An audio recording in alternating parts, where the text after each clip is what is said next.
Selamat datang di Agus Pajak, tempat Anda belajar pajak. Pada video ke-62 tentang Undang-Undang Pajak Penghasilan, kita bahas Hybrid Mismatch Arrangements. Hybrid Mismatch Arrangements sudah diatur di Peraturan Pemerintah Nomor 55 Tahun 2022, yang merupakan petunjuk pelaksanaan Undang-Undang Pajak Penghasilan. Secara teoritis, Hybrid Mismatch Arrangements memiliki 4 model, yaitu: pertama, Hybrid Entities, yaitu entitas diperlakukan sebagai entitas transparan dari sisi perpajakan di satu negara, sekaligus entitas non-transparan di negara lainnya. Disebut transparan jika entitas tersebut bukan pemilik dari suatu penghasilan yang diperoleh entitas. Dengan demikian, dalam konteks entitas transparan, subjek pajak atas penghasilan adalah pemilik modal. Sebaliknya, disebut non-transparan adalah apabila entitas tersebut diperlakukan sebagai subjek pajak atas penghasilan yang diperolehnya. Kedua, hybrid instrumen, yaitu instrumen keuangan yang diperlakukan berbeda oleh negara-negara yang terlibat. Sebagai contoh, suatu instrumen diperlakukan sebagai utang di suatu negara, tetapi dianggap modal di negara lain. Ketiga, hybrid transfer, yaitu perbedaan penafsiran pengalihan harta. Di satu negara dianggap sebagai pengalihan harta, tetapi tidak di negara lainnya. Keempat, dual resident entities, yaitu suatu entitas yang menjadi subjek pajak di dua negara yang berbeda. Peraturan Pemerintah Nomor 55 Tahun 2022 mengatur bahwa pembayaran yang dilakukan oleh wajib pajak dalam negeri kepada wajib pajak luar negeri tidak dapat dibebankan sebagai biaya yang mengurangi penghasilan dalam hal pembayaran tersebut.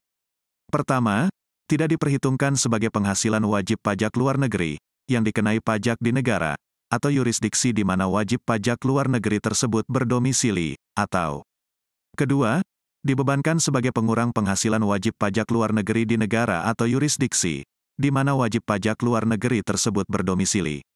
Yang mengakibatkan pembayaran dimaksud, tidak dikenai pajak. Atau dikenai pajak yang rendah, baik di Indonesia maupun di negara, atau yurisdiksi di mana wajib pajak luar negeri tersebut berdomisili. Ketentuan ini mencegah terjadinya praktik penghindaran pajak tersebut, sehingga pembayaran yang tidak dikenai pajak, baik di Indonesia maupun di negara, atau yurisdiksi di mana wajib pajak luar negeri berdomisili, tidak dapat dibebankan oleh wajib pajak dalam negeri, sebagai biaya yang mengurangi penghasilan kena pajak. Dengan demikian, pembayaran dimaksud dapat dikenai pajak di Indonesia sebagaimana mestinya.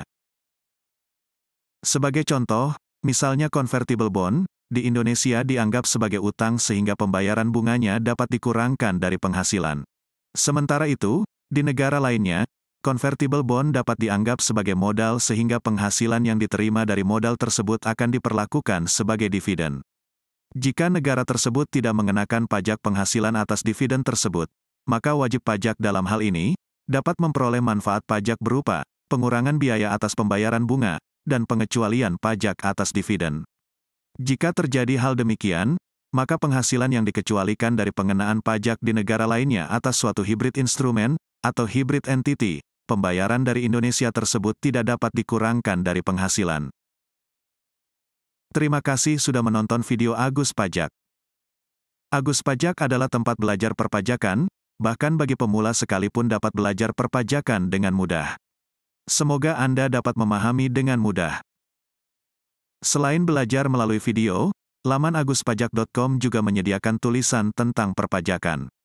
Tulisan di laman aguspajak.com sudah banyak dikutip orang untuk beragam keperluan, seperti tugas dari dosen dan skripsi. Nantikan video selanjutnya. Sampai jumpa di video selanjutnya.